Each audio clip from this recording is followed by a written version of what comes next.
Pensamiento crítico, tenemos ya la presencia de Héctor Rodríguez, gerente general de Yashai de la universidad, para conversar de un tema tremendamente importante.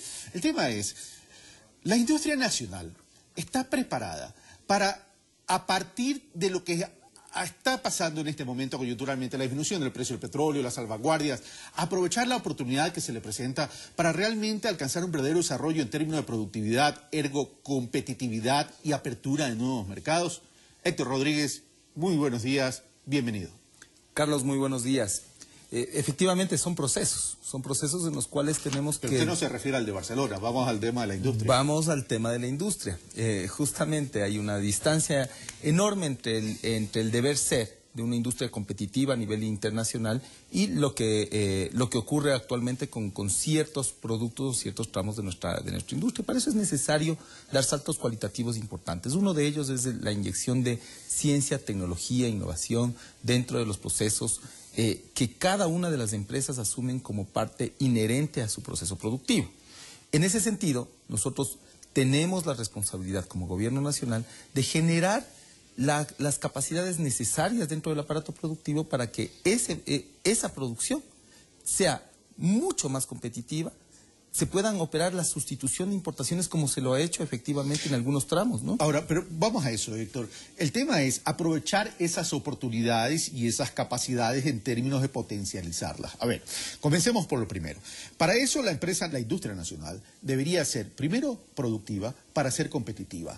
Pero para ser productiva, uno, tiene que producir más a menores costos, y dos, para poder salir de las fronteras y trascender a las fronteras e ir a otros mercados, requiere de valor agregado. Estamos en ese proceso. El problema es que la coyuntura la tenemos ahora. ¿En qué tiempo podríamos estar preparados en esa articulación pública-privada? Estamos preparados en algunos campos. Por ejemplo, cuando hablamos nosotros de software, hablamos de una industria que se ha venido fogueando desde el principio bajo una presión internacional. Una presión en la cual los elementos fundamentales de esa industria es la competitividad a nivel mundial. No podemos pensar en que en el campo, por ejemplo, de la metalmecánica, luego de 40 años de una industria que ha estado altamente subsidiada, altamente protegida, no podamos hacer una sustitución selectiva de importaciones en elementos muy sensibles. Cuando nosotros hablamos de las salvaguardias, por ejemplo, que son camisas de fuerza que nosotros ponemos para proteger la dolarización, para proteger los empleos ecuatorianos. Nosotros estamos poniendo un escudo para que se pueda desarrollar esa industria nacional, pero no sin antes haber hecho un proceso de capacitación intensiva, de cultivo del talento humano, de generar las capacidades propias para poderlas transferir a la industria. Hoy es el día en el cual el industrial ecuatoriano debe hacer caso preciso, de cuáles son los insumos. Aprovechar las oportunidades. Y dar el salto cualitativo. Okay. Es hoy o nunca. Ahora, en ese hoy o nunca, Héctor, el tema es, Yashai y el gobierno nacional a través de su política y visión de desarrollo en términos de industrial para proteger, incrementar nuestra producción, incrementar las inversiones, proteger el empleo y a su vez eso como un objetivo general de proteger la dolarización. ¿Se ha hecho un mapeo en qué sectores de la industria nacional se puede apalancar rápidamente para fortalecer esas potencialidades o explotar esas potencialidades? Vamos desde los más básicos, la alimentación. El proteger la soberanía alimentaria es una condición sine qua non para lograr el desarrollo. Y hoy le podemos anunciar al país un trabajo que estamos haciendo con AXO, con la Asociación Ecuatoriana de Ganaderos de la Sierra y el Oriente. ¿Qué es lo que hacemos? La mejora genética de nuestro ganado. A propósito de la liberación o de la erradicación de la fibra lactosa. Que es un primer paso. Una oportunidad, ¿no? Que es un primer paso. ¿Para qué? Para que nuestra carne, nuestros lácteos, en toda su cadena, sean extremadamente competitivos. Y competitivos implica que en el momento en el que le ponemos una salvaguardia a los quesos importados, nuestro queso no le tenga nada que envidiar al queso importado. Y que por el contrario, afuera del país, nuestros productos lácteos sean altamente demandados por su calidad, por su productividad, ¿Por qué? Porque el productor ecuatoriano ha estado acostumbrado a tener unos rendimientos por vaca de menos de 15 litros por animal.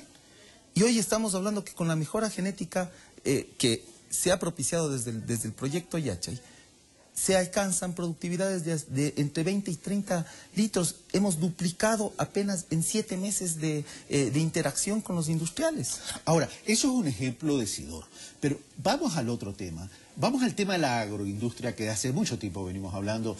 ¿Cómo dejar lo primario para ser verdaderamente agroindustriales, tener valores agregados y tener entrada en mercados mucho más competitivos? Que a la hora del té, mientras más exportemos productos no tradicionales, tendremos más divisas e iremos dependiendo menos del petróleo, para no pasar los problemas de esta coyuntura en este momento. Vamos con el mismo ejemplo de la cadena ganadera. La producción de superalimentos de animales para estabilizar la cantidad de nutrientes que tienen las vacas, los bovinos.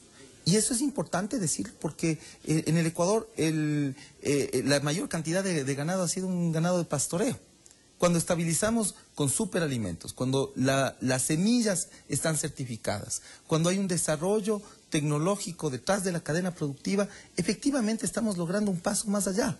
Porque el cambio de matriz productiva se basa precisamente en lograr las capacidades necesarias para incrementar el valor agregado en cada uno de los productos que exportamos. Y eso no quiere decir dejar detrás del agro, de que todos nos dediquemos a los temas biotecnológicos. No es un horizonte muy cercano. Se trata de inyectar mayor tecnología a lo que hacemos. Y en esa necesidad de incrementar mayor tecnología o procesos que permitan alcanzar mayores niveles de productividad, en el mismo ejemplo que estamos hablando, o en el mismo sector, más que ejemplo que estamos hablando, ¿el uso de transgénicos es una opción? Precisamente hoy se está debatiendo, justamente el día de mañana se hace el lanzamiento del pacto por el Código Orgánico de Economía Nacional, de Economía del Conocimiento, y esto implica que precisamente esos elementos que se habían puesto en discusión en la Constitución de Montecristi tengan unas precisiones legales. Por ejemplo, que la prohibición de investigar, al menos investigar en transgénicos, sea regulada para que podamos efectivamente hacer uso de esas tecnologías y de una manera coherente, respetuosas del medio ambiente. No nos demos tampoco un harakiri mientras el resto del mundo también utiliza estas tecnologías y nosotros podamos aprender de aquello. Esto no quiere decir que de la noche a la mañana nos volvamos un país productor de transgénicos y que abandonemos nuestras semillas ancestrales. Por el contrario, hay que proteger nuestros saberes ancestrales, hay que proteger los derechos de la naturaleza, pero definitivamente el hecho de que rompamos ese celofán para poder investigar, para poder conocer, para poder trasladar al agricultor mejores semillas, es un deber ineluctable de la Academia Ecuatoriana. Ahora, yo quisiera compartir contigo, Héctor, y con la ciudadanía, si me enfocan acá, por favor. Este es el mix del componente de la producción ecuatoriana. En el año 2007, el sector industrial representaba, si no me equivoco, el 13.7% y el sector servicios representaba el 60.3%. Voy a omitir los años intermedios entre el 2007 y 2012 y me voy a ir al 2012. El sector industrial representaba el 13.3% y el de servicios 64.5%. Es decir, hasta disminuyó algo. Ahí está el reto del Ecuador. ¿Cómo potencializar eso? Uno de los sectores que el Ecuador ha demostrado mucha eficacia para poder llegar a mercados internacionales es el servicio o es el sector de la tecnología. ¿Podemos exportar tecnología en el corto y mediano plazo como para poder cambiar todo este mix que he mencionado? Yo estoy seguro que sí. Realmente tener 10.000 ecuatorianos estudiando en las mejores universidades del mundo sería un desperdicio el no creer como sociedad que podemos utilizar esa mente de obra en la industria nacional. Yo hago un llamado a nuestros empresarios para que acojamos, para que seamos partícipes de esta revolución del conocimiento que debe desembocar en una mejora competitiva y en hacer todos una minga, en hacer todos un solo propósito como nación, sustituir importaciones a partir del valor agregado nacional. Con gran tristeza debo decir, qué desconfianza a veces tenemos del producto nacional. No es por chauvinismo, Pero cuando preferimos lo nuestro, preferimos la generación de empleos propios. Y es tan fácil económicamente ese razonamiento.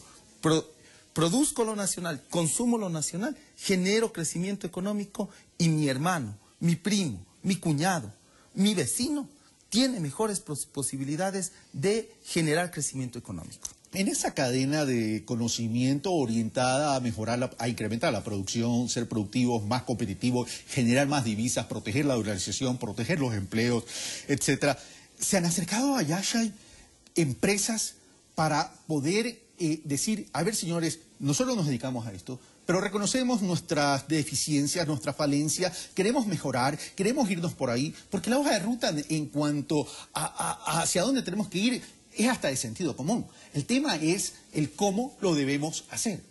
A veces no es tan de sentido común, a veces necesitamos un impulso y una ilusión movilizadora. ¿Por qué es necesario eso?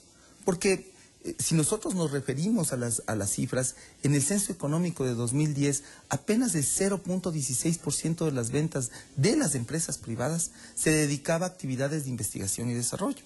En países como Corea, en países como Finlandia, esa cifra supera el 10% del total de las ventas de las empresas. Cuando nos referimos a Yashay, debemos decir que 35 empresas cooperan y se acercan muchas veces con necesidades, con retos, que se les traslada ¿a quién? A las universidades del país, que se les traslada a los centros de investigación. Y qué alegría poder decirle al industrial ganadero, al industrial textil, que estamos trabajando en laboratorios especializados y que algunas veces esas soluciones están en las tesis de los propios estudiantes, están en las investigaciones de los profesores y otras veces tomarán un poco más de tiempo porque el proceso es así. Héctor Rodríguez, muchas gracias por estar con nosotros. Muchísimas gracias, Carlos. Y por cierto, la Universidad Yashay en este momento está en una etapa que, si no me equivoco, llega a 10.000 estudiantes, ¿verdad? No, el parque tecnológico se proyecta para 2017 tener 12.000 habitantes. Al 2017. Al 2017. Y en 20 años a 180.000. 180.000 innovadores.